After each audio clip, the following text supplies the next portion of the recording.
خواہش اسلاف کا مینار انوار العلوم، خواہش اسلاف کا مینار انوار العلوم، اشرفیت کا ہے ایک گل نار انوار العلوم۔ یہ دعائے تھانوی کی ایک ہنسی تصویر ہے۔ ہم یہ جو پروگرام کی کڑی آپ کے سامنے پیش کر رہے ہیں، یہ ہمارے پروگرام کی وہ کڑی ہے جو اصل ہے ہمارے اعتبار سے، اس لیے کہ یہ ہمارے وہ طلباء ہیں جو آپ کے تعاون، جو آپ کی امداد سے،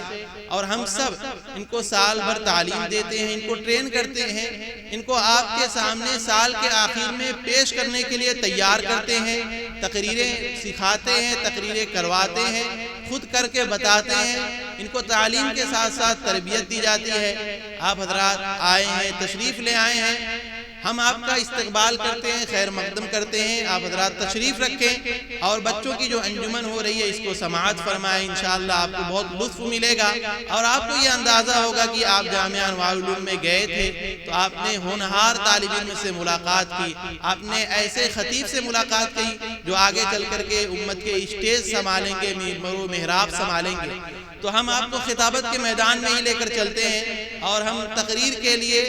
محمد کیف متعلم عربی اول کو دعوت دیتے ہیں۔ میں یہ آپ کو بھی بتاتا چلوں کہ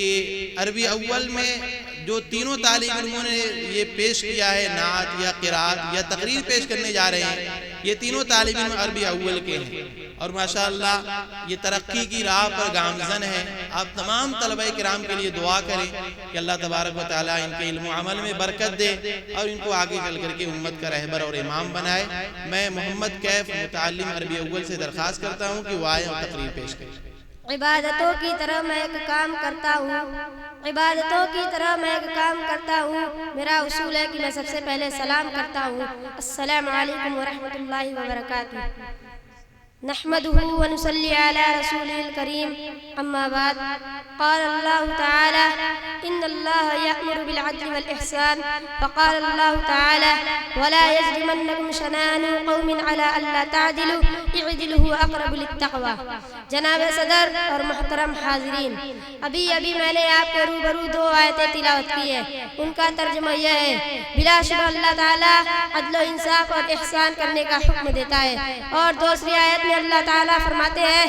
اور کسی قوم کی عداوت تمہیں اس گناہ پر آمادہ نہ کرے کہ تم اس کے ساتھ انصاف نہ کرو، تم ہر حال میں انصاف کرو، یہی چیز تقویٰ کے زیادہ قریب ہے۔ محترم حاضرین، واقعہ یہ ہے کہ آج دنیا میں جتنا فساد پھیلا ہوا ہے اس کی وجہ صرف یہ ہے کہ حضرت انسان سے عدل کی صفت رخصت ہو رہی ہے۔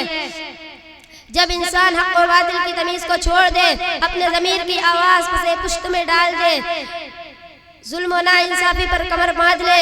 اپنے بیجا پندار اور غلط وفاداری کے چکر میں عدل کے تقاضوں کو بھول جائے، وہ یہ نہ سوچے کہ کیا کرنا ٹھیک ہے، تو اس کا لازمی نتیجہ ہوتا ہے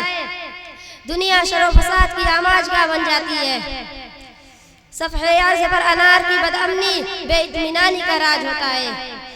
انسان کا حال کچھ عجیب سا ہے، اگر ظلم و ستم اور تشدد پر اتر آیا تو اپنے ہی بھائی بندوں کو آرے سے چیر ڈالتا ہے، اور اگر نرمی پر اتر آیا تو پانی کے جراثیم، زمین پر چلنے والے کیڑے مکوڑے اور زہریلے سانپ اور کھیتوں کو ویران کرنے والے جانوروں کی حفاظت عین مذہب سمجھنے لگتا ہے۔ حد یہ ہے کہ پانی کے ننھے جراثیم کے بچاؤ کے لیے پانی کو چھانتا ہے، اور ہوا میں اڑنے والے جراثیم کے بچاؤ کے لیے منہ پر کپڑا باندھتا ہے۔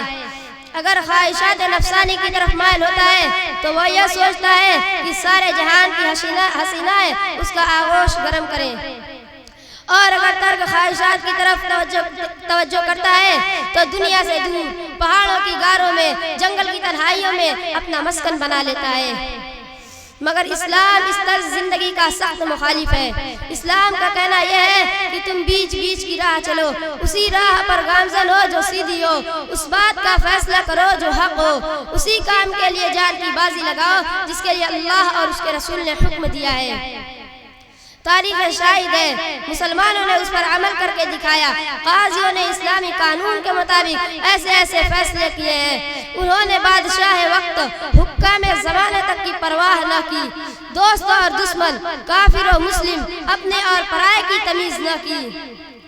آج بھی ہم اسی وقت کامیاب ہو سکتے ہیں جب ہم عدل کا دامن پکڑ لیں، ورنہ اس کے بغیر کامیاب ہونا اور پھر سے بام عروج پر پہنچنا ممکن نہیں، ناممکن ہے۔